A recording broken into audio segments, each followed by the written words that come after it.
Estamos no segundo episódio da nossa série especial sobre comunicação não violenta na real. E eu quero trazer nesse episódio o primeiro pilar em mais detalhes, né? Como eu falei no meu conteúdo anterior, que foi o introdutório, eu passei um pouco ali sobre todos. Então agora eu vou falar especificamente sobre o primeiro pilar, que é a observação. Ou seja, fato, julgamento, será que aquilo que a gente está vendo ou está dizendo que está vendo é de fato apenas uma observação? Ou carrega ali tudo aquilo que a gente tem de preconceitos, pré-julgamentos e até sentimentos que a gente até acaba deixando controlar a forma como a gente enxerga o mundo. Vamos conversar um pouco sobre isso? Mas antes de entrar a fundo aqui nesse tema, eu quero fazer um recadinho rápido aqui, tá? Isso aqui faz parte de uma série que eu tô fazendo, uma playlist especial. É a minha segunda playlist especial. A primeira que eu fiz foi sobre criação com apego e agora eu estou falando sobre comunicação não violenta na vida real, né? Aplicada na vida prática.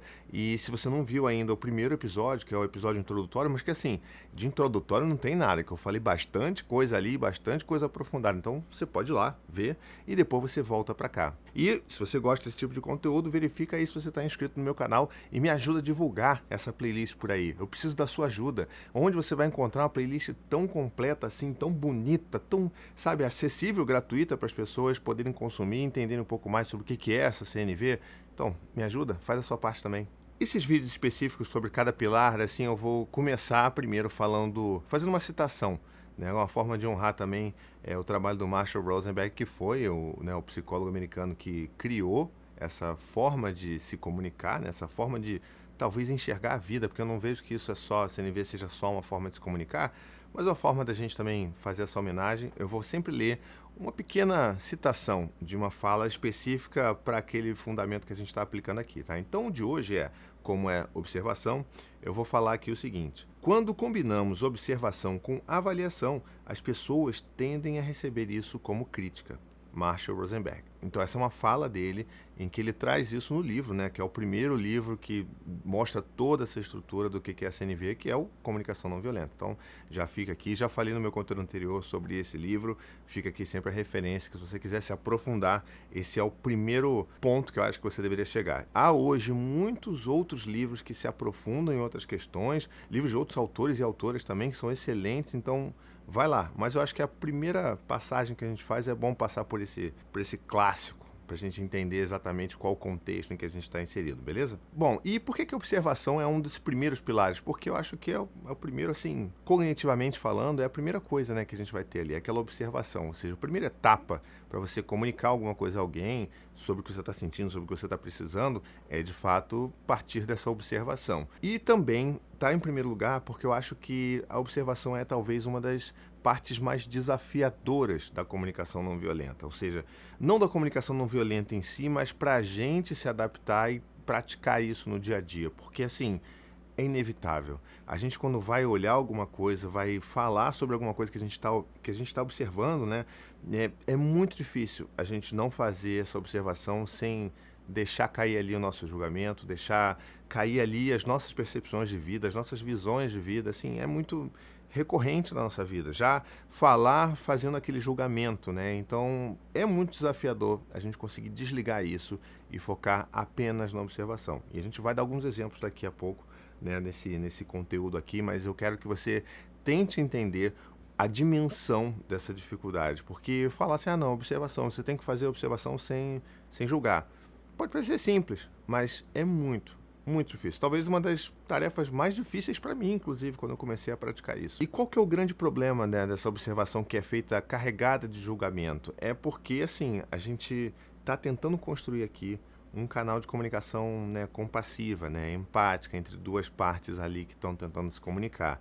Então, essa observação com julgamento, ela é talvez a primeira pedra que você taca nessa ponte que você está querendo construir, porque se você olhar do outro lado, a pessoa que está recebendo aquela sua observação, carregada de julgamento nesse caso, ela vai instantaneamente se desligar daquilo que talvez você esteja querendo passar, que é talvez uma angústia sua, uma necessidade sua, que você gostaria que aquela pessoa te ajudasse com aquilo, e ela vai simplesmente focar na parte em que ela está sendo julgada, na parte em que ela está se sentindo atacada, injustiçada, e a comunicação ela já não vai partir bem daí, sabe? Porque ela vai começar a fluir de um lugar em que a outra pessoa ou vai se colocar num papel de, né, tá na defensiva, ou seja, ela vai estar tentando responder e se defendendo daquilo que ela está ouvindo e não focar naquilo que você está tentando passar ou precisando de ajuda. Ou ela pode também entrar no modo de contra-ataque, né, que é esse modo em que ela vai se desligar de todo o resto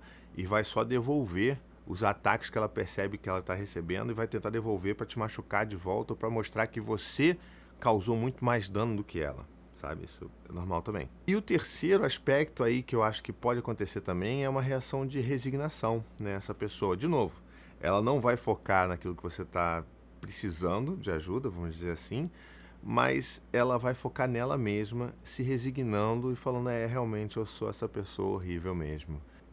É isso, eu não tenho valor, é isso, eu sou péssimo, eu mereço ser tratado dessa forma, sabe? Então, quando a gente está falando de construir, que é o objetivo da CNV, construir esses canais de comunicação que são mais empáticos e compassivos, ou seja, baseados na vontade mútua de fazer outra pessoa estar melhor do que estava antes, sabe? Então, assim, essa que é... Na real é isso, né? É isso que a gente quer fazer com as pessoas que a gente ama, com as pessoas que a gente quer bem. Então, a comunicação não violenta, ela vem dessa base. Então, se a gente parte desse lugar em que a gente está primeiro ofendendo, primeiro julgando, primeiro observando, cheio de preconceito, cheio de pré-julgamentos, não adianta. A gente não vai conseguir chegar naquele lugar porque a gente já vai parar logo na primeira, sabe, no primeiro entrave ali, a gente já travou e a gente não vai se desenvolver a partir dali. Então, vou tentar dar aqui alguns exemplos para você, tentando fazer esse recorte para o nosso dia a dia com os nossos filhos, por exemplo, né? Já que a gente está falando aqui muito de filhos. Então, um recorte para os nossos filhos aqui. Você entra no seu quarto, e isso acontece quase todos os dias comigo, com os meus filhos mais velhos. Você entra no quarto do seu filho e de repente está aquela bagunça que te tira do sério. Aquela coisa que você olha assim e fala assim, tem que respirar até fundo, né? E aí o que acontece? Qual que é o nosso primeiro ímpeto? A gente está vendo uma bagunça horrível ali. Então eu poderia falar isso de formas diferentes. Então eu vou falar da forma como normalmente a gente faz, que é carregado de raiva, de frustração e descontando ali todo o nosso julgamento e a nossa, vamos dizer assim, a nossa categorização, tá? Que não é diferente também de um julgamento. Você é um bagunceiro. Isso é impossível. Não dá para entender por que você é tão bagunceiro. O seu quarto está sempre uma bagunça. Isso não pode acontecer. Quando você fala isso, você está focando no bagunceiro, que é a criança. Você está rotulando aquela criança, que já é um problema por si só, mas você está focando ali no problema que aquela criança é. E você não está tentando se comunicar de uma forma de, olha, essa bagunça me afeta. Como é que a gente pode resolver isso? E a gente vai desvendar esse mistério ao longo dos próximos conteúdos dessa playlist. Mas, por enquanto, a gente foca só nesse exercício da observação sem julgamento. No caso da observação sem julgamento, como é que a gente poderia falar dessa forma que não estivesse atacando diretamente a pessoa com a qual a gente está falando? Porque se a gente quer uma ajuda, quer que a pessoa participe ali, colabore com as nossas vidas, né? No caso, os nossos próprios filhos, não é uma boa ideia a gente chegar já atacando a pessoa, não é verdade? Assim, a gente consegue, inclusive, até assumir isso de uma forma mais fácil para outras pessoas, para os amigos, para os adultos, né? Para os nossos filhos, normalmente a gente acha que a gente pode esculhambar e tá tudo bem, porque a gente é pai e mãe deles. Então, assim, não é esse o caminho, tá bom?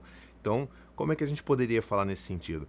A gente poderia falar tentando entender que quando a gente rotula, que quando a gente usa noções de tempo que não são precisas, a gente está julgando. Ou seja, se eu falo que o quarto está sempre bagunçado, a gente está colocando uma carga de julgamento ali. Você não está falando especificamente daquele dia ou dos últimos 2 dias que você viu que estava uma bagunça. Você está assumindo que sempre está uma bagunça. E isso é problemático quando a gente está tentando se comunicar de uma forma não violenta. A gente está chamando a criança de bagunceiro. Então, também não é legal, porque a gente está rotulando aquela criança falando assim, o problema é você. Não é que eu quero que você me ajude. O problema está em você.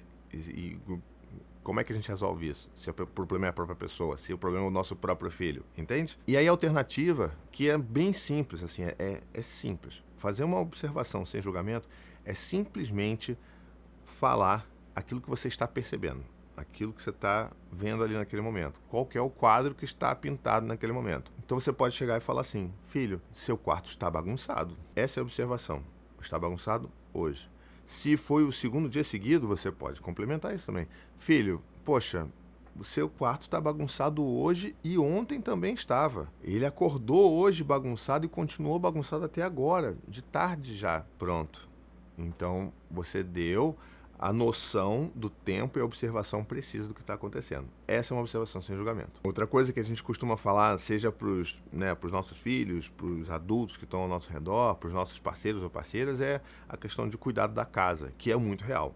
Em especial quando a gente está falando aqui de um homem, um pai que não tem a menor noção de que precisa cuidar da casa. Isso é talvez uma das questões que eu mais recebo no meu Instagram, por exemplo. O cara que nem se liga para cuidar de filho, nem se liga para cuidar de casa, sabe? E assim, como eu falei no meu primeiro conteúdo, é uma situação muito complexa e que não é a forma como a gente vai falar também que a gente vai resolver tudo isso. É uma forma que a gente pode endereçar esse problema.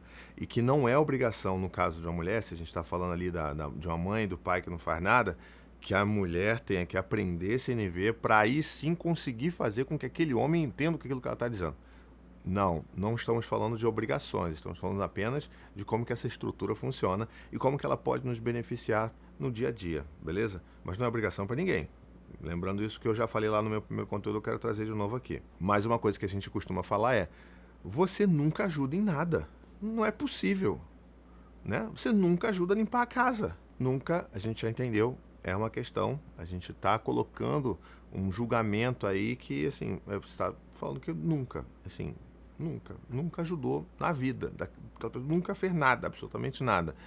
Nunca fazer absolutamente nada é algo que, né, se você levar, né, ao pé da letra, é muito difícil que isso nunca tenha acontecido, né? Então, a gente já começa trazendo essa carga de você nunca. Então, você já estigmatizou e falou assim: você nunca faz isso. Então, como é que a gente resolve? Então, a gente começa dando essa noção de precisão, de quantas vezes a gente viu, de quantas vezes recentemente aconteceu, e aí sim a gente parte para esse lugar em que a informação está dada. E se a informação está dada, ela é incontestável. Então, nesse caso, uma observação sem julgamento seria: você não ajudou hoje a manter a cozinha limpa. Você ontem também não ajudou a manter a cozinha limpa. E na terça-feira passada, você só ajudou porque eu pedi e pedi algumas vezes para você conseguir me ajudar a manter a cozinha limpa. Lembrando que isso você pode estar falando para qualquer pessoa, inclusive para o seu filho. Olha, filho, você não me ajuda em nada, é a mesma coisa, você está estigmatizando ali. Você nunca me ajuda em nada, então o nunca e o nada já é sinal que você está indo para um caminho de julgamento. Então, é lembrar que essas palavras elas precisam deixar de existir e a gente precisa ser mais preciso com aquilo que a gente está falando, beleza? Um último exemplo aqui, eu acho que para deixar bem fixado o que eu estou falando, né? Ou seja, você chega e fala assim, ó: você é um preguiçoso, filho. Eu não consigo entender. Poxa, você deixa um monte de dever de casa para fazer, tudo atrasa. Não dá. Então, veja, a gente está de novo rotulando, colocando informações que elas são muito generalistas e carregadas de julgamento. E não estou falando que quando a gente fala sem, né, essa observação sem o julgamento, que a gente precise falar de uma forma, né, tenra e robótica, inclusive. Não é sobre isso. Mas é sobre a gente se ater àquilo que está acontecendo de verdade. Então, assim, olha, filho, eu percebi que você ontem não fez o seu dever de casa de história e hoje você ainda não fez nem o de história de ontem e nem o de português, né, que você deveria estar fazendo hoje, que eu sei que chegou para você fazer. A gente está pontuando o que foi ontem e o que foi hoje. Porque quando a gente está tentando resolver um problema, em especial quando a gente está falando com os nossos filhos, que ainda estão ali em desenvolvimento, é muito importante a gente precisar o que está acontecendo, o momento do tempo, porque se a gente usa, inclusive, referências muito antigas, muito de trás, isso só vai ajudar a confundir ainda mais a criança. Então, assim, pontua, mostra, e assim, você pode pontuar dando a entender que você está irritado ou irritada, sabe? Você pode falar: poxa, filho, ontem você não fez o exercício de história e hoje você não fez nem o de história de ontem e você ainda nem pegou no seu trabalho de português para começar a fazer, sabe? Como é que a gente vai resolver isso? Esse como é que a gente vai resolver isso é outra história, tá bom? Não faz parte da observação, mas é só para tentar dar uma ideia de uma observação que seja mais orgânica. Mas, enfim, a ideia é justamente você pontuar. Eu acho que ficou claro agora, né? Então, em resumo, é isso. A gente precisa tentar fugir o máximo dessa nossa vontade louca de fazer julgamento quando a gente está fazendo essas observações e entender que isso é fundamental. Isso é o primeiro passo, que se a gente erra, a gente compromete todo aquele canal de comunicação que a gente está tentando construir naquele momento, tá? Então, assim, não é bobeira. Ah, isso aí é papo furado. Não é. Isso vai afetar diretamente. Eu tenho certeza que você, se fizer um exercício aí mental de coisas que você já fez e já falou no passado, você vai perceber que isso normalmente, quer dizer, né, a tendência é que não funcione, tá? Então, evite fazer rotulações, evite fazer julgamentos, evite deduzir coisas, porque também quando você deduz, você nunca se importa com o que eu faço. A gente não está fazendo uma observação, a gente está inferindo o que a outra pessoa pensa sobre aquilo que eu estou fazendo, sabe? Então, isso não pode ser observação. Isso é apenas uma inferência daquilo que você acha que a pessoa está pensando ou sentindo. Também não rola, tá? Então vamos se ater ali aos fatos concretos, vamos tentar entender que, inclusive, comparações, elas são prejudiciais, elas não são nada benéficas quando a gente está falando nessa perspectiva da observação sem julgamento, né? Ou seja, comparar, principalmente a gente que tem filho, a gente que tem mais de um filho, ou que você adora comparar o seu filho com o primo, o seu filho com a filha da vizinha. Não faça isso, porque isso também vai impedir com que esse canal ele seja mantido de uma forma que você tenha um resultado que seja de fato a compreensão e a colaboração do seu filho ou da pessoa com a qual você está querendo se comunicar. Bom, acho que é isso, já deu para cobrir bastante de observação sem julgamento. A gente se encontra no meu próximo conteúdo dessa playlist. Eu espero que você esteja gostando e se você estiver gostando, lembre-se, você pode me ajudar a divulgar ela por aí, tá bom? Então vai lá, me marca no Instagram, pega uma pessoa só que você conhece e que talvez precise ouvir essa mensagem e manda para essa pessoa. Já vai fazer um bem danado para ela e para mim também, que vou ter o meu conteúdo chegando em mais pessoas, beleza? Se você também gosta muito do meu trabalho e quer assim, ajudar a manter a produção desse conteúdo todo de forma gratuita, de forma acessível para todo mundo, porque essa playlist ela não vai ser cobrada depois que acabar, não tem coisa de lançamento, vou fechar e vou vender para as pessoas, não é, sabe? Assim, isso aqui vai ficar para sempre aberto, gratuito para todo mundo ver. Depois que ela estiver completa, vai estar tudo vai estar aqui, bonitinho para você assistir. Então, me ajude também a produzir isso daqui. Você pode entrar no apoia.se/rapazinho, e por R$ 15 por mês você me ajuda. Você se torna mais um apoiador ou apoiadora do meu trabalho na internet, sabe? Você vai ser uma das pessoas que vai ajudar a pagar os custos de produção, custos de equipamento, custos de pessoas que trabalham com isso daqui que eu estou fazendo, porque não sou só eu. Então, assim, você faz parte desse processo também. Além de, é claro, fazer parte do meu grupo de apoiadores secreto lá no WhatsApp, em que a gente está sempre trocando ideias, se ajudando. Volta e meia eu mando uns áudios gigantes lá, respondendo algumas pessoas que estão com dúvidas. Então, assim, a comunidade em si se ajuda muito. Então, é muito legal ver as pessoas fazendo amizades ali, amizades que saem do WhatsApp, inclusive as pessoas se encontram, sabe? Então, fazem encontrinhos. É muito, muito especial. E você pode fazer parte disso, tá bom? Vou ficando por aqui, então. Até o próximo e tchau, tchau.